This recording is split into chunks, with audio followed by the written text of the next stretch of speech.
Hello, welcome to today's video. Today I'm taking over the channel and I'm going to do a video about books. This is my 2022 reading wrap up. What I'm going to do is I'm going to quickly go through all of the books that I read, maybe say a few words about them, and that won't take long because there's only 12 of them. And then I'm going to go through my Goodreads year in review. My year in books is what it's called, and I'm going to share the stats that it comes up with basically. So first things first, on New Year's Day of last year, I read Fangs by Sarah Anderson. It was a lovely little book to get started with the year. I read it because Heather recommended it to me. At the start of the year, Heather and I were talking about reading goals, and I think I'd mentioned something along the lines of wanting to read a little bit more fiction, and also not really wanting or not really thinking that I liked books that have lots of pictures, like graphic novel, you know, comic type books. So she recommended this, which I enjoyed. I gave it 3 stars. I actually thought that I'd given it 4 stars, so you know, maybe it was a 3.5, but I do remember enjoying it. It's a cute little book about a werewolf and a vampire falling in love. I remember thinking that it was a little crude and sarcastic, but overall very light-hearted and very amusing. You know, it's just cute, basically. Yeah, I enjoyed it. I sat and read it in the bedroom. It must have taken me like an hour, I don't know, maybe probably not even that. But yeah, I read it in one sitting, and it was really good to sort of kickstart my year, because I'd set my year as 12 books on the Goodreads challenge. And I think maybe at the time I didn't know if I was going to be able to reach that. So having one down in one day was pretty good. Later on in the year, because I'd said that I'd liked this, and also Heather wanted to watch the Netflix adaptation when it came out, she basically made me read this Heartstopper by Alice Oseman. So Heather was well into this series. We actually sent my niece multiple of these books for Christmas last year, like Christmas 2021. At that point I hadn't read it, but yeah, I read this. Yeah, I read it over the course of 2 days. I thought it was super cute, light-hearted story about 2 lads falling for each other. Charlie's a bit of a nerd who'd been outed as gay the previous year, and Nick is a year 11 rugby lad. So Charlie thought that he didn't have a chance with Nick, but then they became friends, and that sort of blossomed into a relationship. Yeah, it's you know, there's no like nastiness in it. It's super light-hearted, cute, just overall a very pleasant read. I don't remember what I rated it. I'm gonna guess 4 stars, but let's have a little look. I did indeed rate it 4 stars. And then we found out that the Netflix adaptation was going to cover the first 2 books, but I was happy to not read the second one before watching the Netflix adaptation. And we did, and we binged it in one night, which you probably already know if you've watched Heather's videos, because I'm sure she's talked about it before. But yeah, we really enjoyed the Netflix adaptation. Then, a little bit later in the year, Heather recommended I read a book called All Systems Red, which I'm going to grab now. I have actually talked about this on this channel before, and I assume so has she. All Systems Red, The Murderbot Diaries by Martha Wells. So this is a book that, it's science fiction. So again, on the fiction, you know, Heather's recommendations are mostly fiction because that's what she's really into. But she read it and she was like, Jay, I'll definitely like this. She told me about it, she read the blurb off the back, and I was like, yeah, that sounds really good. I read it, I was hooked, totally hooked. So we actually only had the first book. We got it from like a charity shop or something, and slightly as a ulterior motive that she had, she knew that if she got me to read the first one and I really liked it, which I did, I'd then go and buy all of the hardbacks, which I did. So obviously she's read them now as well. Okay, so this book is about a robot that lives in a society where robots are totally normal. There's humans as well. I think it's like the future, and the robots that are fully robots have governor modules that basically mean that they can only do what humans have told them to do, but this one has hacked its own governor module, and therefore it has its own like desires of what it wants to do, but what it actually only wants to do is watch TV. So it's basically kind of living like a double life where it just wants to watch a lot of TV, but also it has to like carry on pretending to be under control of a governor module, and you know, it gets up to some adventures basically. And I really enjoyed it, and I'm not going to say anything about the rest of the books because I don't want to give away any spoilers, but I read All Systems Red and 5 other Murderbot books this year.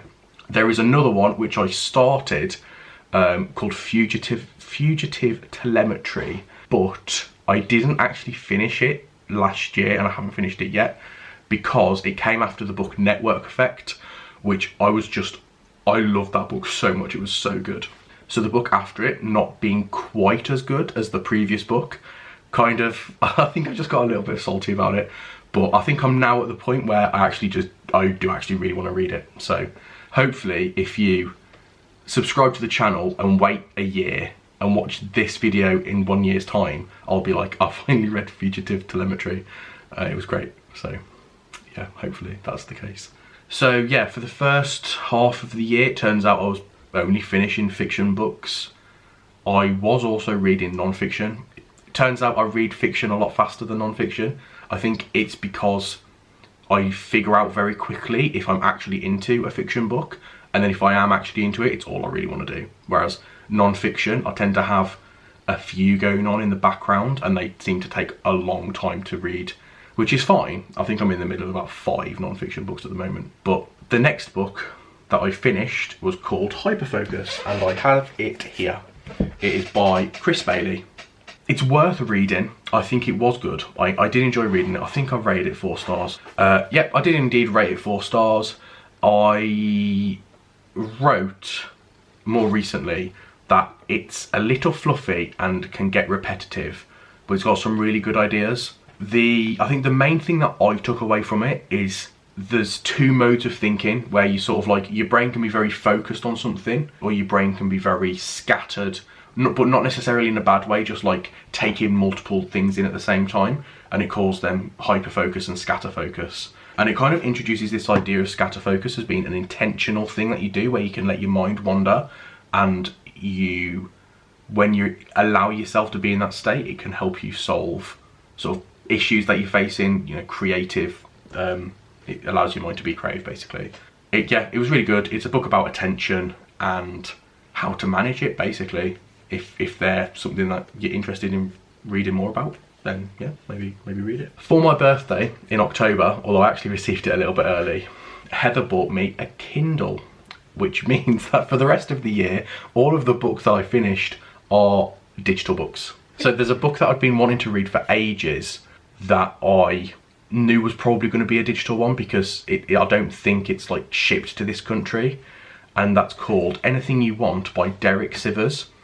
I've followed Derek Sivers' blog for many years. I think he's a really interesting guy. He founded a company a few years ago and then sold it, and then he basically spends his life writing now, and he has some very interesting ideas.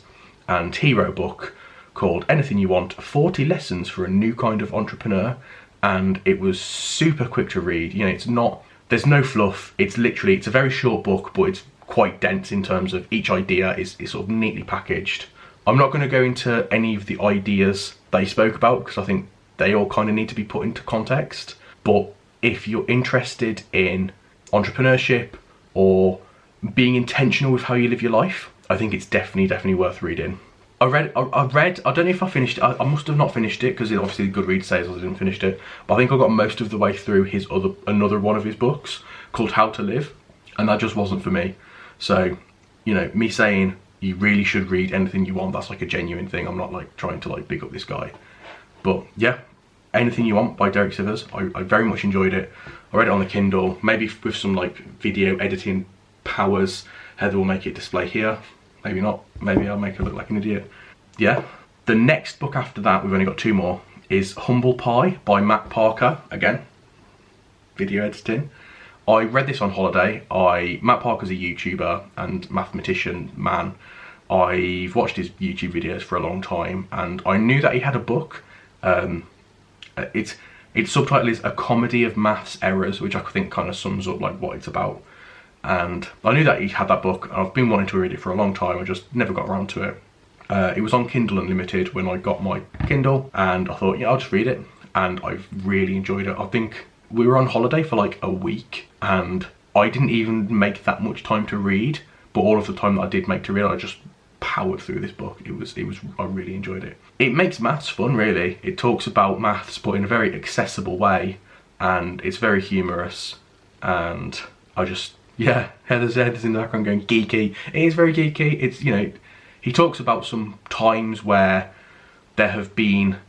where maths has done interesting things, basically, and I think that's really good. I'm most of the way through his next book, which is called Things to Make and Do in the Fourth Dimension, and that's a lot heavier. It's a lot more actual mathsy, as opposed to being like a light-hearted, funny book about maths, but still worth reading. Then the final book that I finished in 2022 was back to fiction.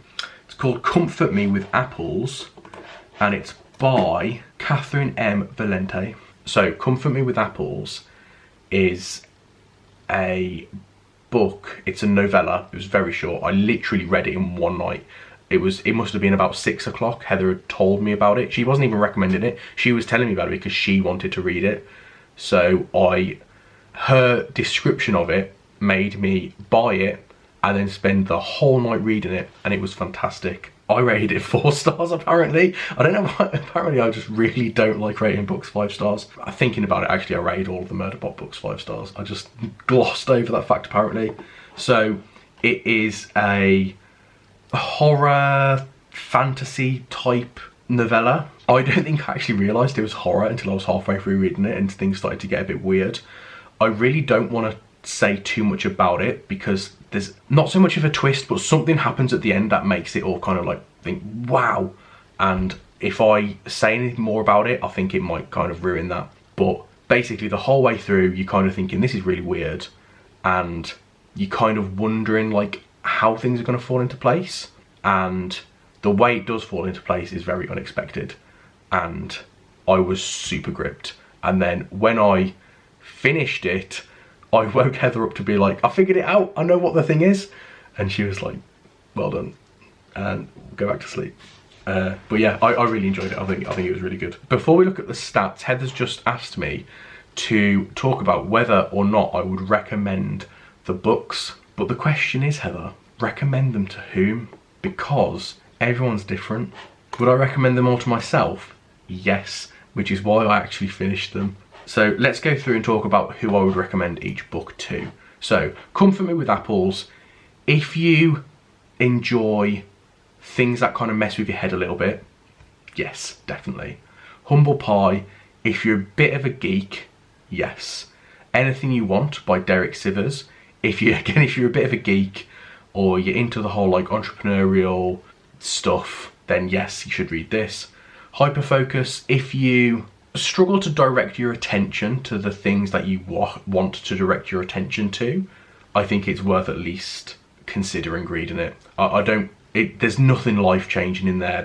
It could probably be half the size because it's a bit repetitive, it's a little bit fluffy.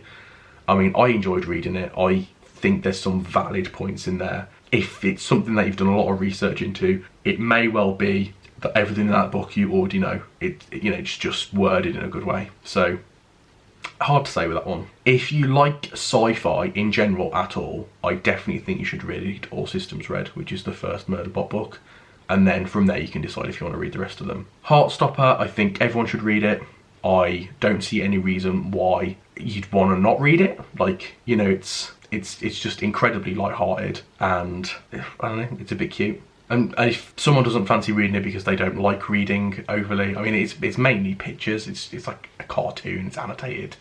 But yeah, if someone's not really into reading, then the Netflix adaptation's worth watching as well. As I said, we binged it in one night. So, and then Fangs, I'm not sure if I'd recommend it. I'm not sure if I'd say like it's worth going out and buying. But I'd say if you can get it free from the library, you know, then why not? It's cute, it's fun, it literally takes an hour to read, it's not very long at all. Yeah, that's my recommendations of 2022. I'm in the middle of reading some really good books at the moment, so hopefully I'll finish them within the next year and I'll be able to talk about them more in this thing next year. So, let's talk stats.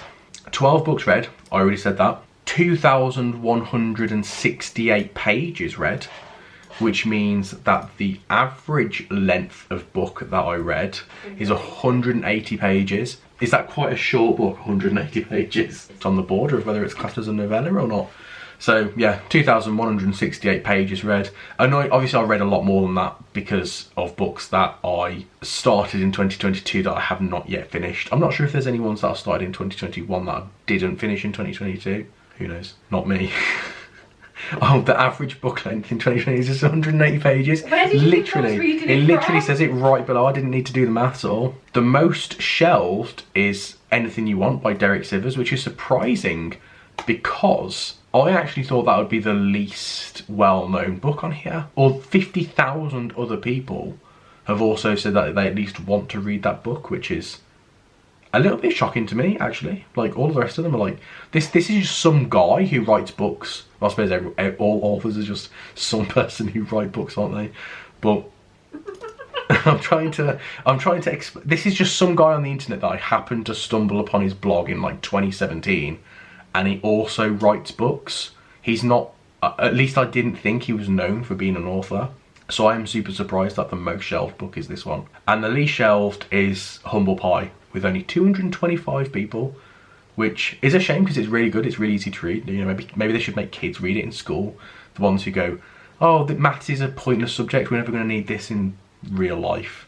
And like, here you go, read this book. Unfortunately, it's only been shelved by 225 other people, which I mean, I get, I do understand. Although thinking about it, Humble Pie, I've definitely seen it in Waterstones, whereas Anything You Want by Derek Sivers, I haven't. And in fact, I'm not sure, is Comfort Me with Apples? Can you buy that in Waterstones? No, Heather reckons you can't buy Comfort Me with Apples in Waterstones. So all the Murder Bots and Comfort Me with Apples, they're published by Tor.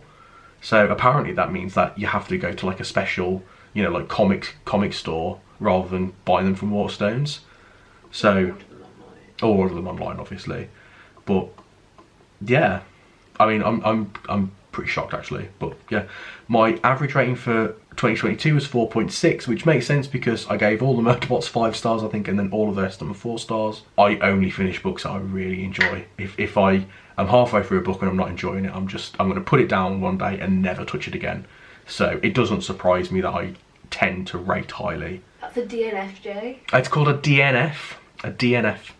That's what I do a lot. The highest rated on Goodreads is Heartstopper, which is not surprising because it's like a fan favourite. People love it, which, you know, there's nothing bad to say about it, so I understand it. It's, you know, getting that LGBT representation in real life. Yeah, it's good. My first review of the year was Network Effect, which I rated 5 stars, and I wrote a comment of 5.5, the best so far. Silly Jay, you can't do 5.5 out of 5. Honestly, I really loved that book. I was actually buzzing when I was reading it. And yeah, here's like a little summary of my 2022. And my challenge was to read 12 books, and I successfully completed 12 books. So I've set mine for this year as 13. Bye.